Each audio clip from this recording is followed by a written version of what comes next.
I have a good news for you. क्या है? तुम्हारी जॉब की अरेंजमेंट हो गई है। कंग्रेचुलेशंस। क्या सच कह रही हो? यस। अच्छा, ये तुम कार्ड रखो। ये राहिल अंकल है। तुम इस एड्रेस पे चले जाना और मेरा रेफरेंस दे देना। ऑलराइट? ठीक है, लेकिन अलिशा ये है कौन? ये मेरे अंकल हैं और डोंट वरी, सारा भाभी और ताहिर भाई को नहीं पता लगेगा। It's a secret. Thank you so much. तुम्हारे एहसान भी ना मैं हमेशा याद रखूंगी। ओ कम ऑन, इट्स ऑलराइट। अब नहीं, सच में तुम्हारी वजह से इतने सारे काम हो गए मेरे, वरना मैं सब अकेले कैसे कर पाती। मुझे तो ये समझ नहीं आ रहा, तुम इतनी इन्फ्लुएंशियल फैमिली से बिलोंग करती हो, फिर तुम इतना क्यों ख्वार हो रही हो? इसलिए कि अपने हिस्से के एफर्ट खुद करनी चाहिए ना।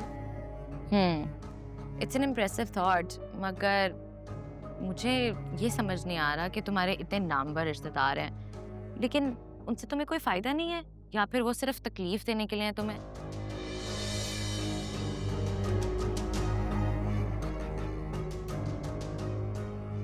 अच्छा, तुम मुझसे कुछ छुपा रही हो? अगर तुम मुझसे शेयर नहीं करना चाहती तो वो अलग बात है। नहीं नहीं, ऐसी कोई बात नहीं है। मैं तो हर बात तुम्ही से शेयर करती हूँ। अच्छा, तो फिर तुमने मुझे उस दिन ये क्यों नहीं बताया कि तुम्हारा और उसामा का कोई रिलेशनशिप था? अगर वो सिर्फ इल्जाम था, तो फिर फलीद और उसामा की आपस में लड़ाई क्यों हुई? अलिशा, तुमने उस दिन उसामा पर इल्जाम लगाया कि उसने जानबूझकर फवाद भाई का एक्सीडेंट किया। तुमने इतनी बड़ी बात कैसे कह दी? अब क्योंकि मुझे उसामा ने खुद बताया था कि उसने नूर से शादी किसी रिग्रेट में नहीं की। वो शुरू से नूर से मोहब्बत करता था और उसने मुझे खुद बोला कि वो नूर को पाने के लिए किसी भी हद तक जा सकता है। अब तुम बेहतर अंदाज़ा लगा सकती हो कि कौन कितनी हद तक जा सकता है।